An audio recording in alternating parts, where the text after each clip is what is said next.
Welcome to Login Aid. In this video, I'm going to guide you on how to fix iPhone Bluetooth not working. For that, you need to go on your settings. Now here you can see the option screen time. You need to tap on that. Now again, you need to scroll down a bit and there you can see the option content and privacy restriction. You need to tap on that. And there you can see the option Bluetooth sharing. You need to tap on that.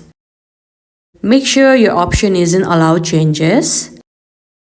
Now after that you can go back. This is one of the options to fix Bluetooth not working. Another solution is to simply restart your device. Press hold the power button and volume down button and simply turn off your phone. After that simply turn it back on and it may fix your Bluetooth not working. Another option is to go to your general. Scroll down and there you will see this option transfer or reset iPhone. Tap on that.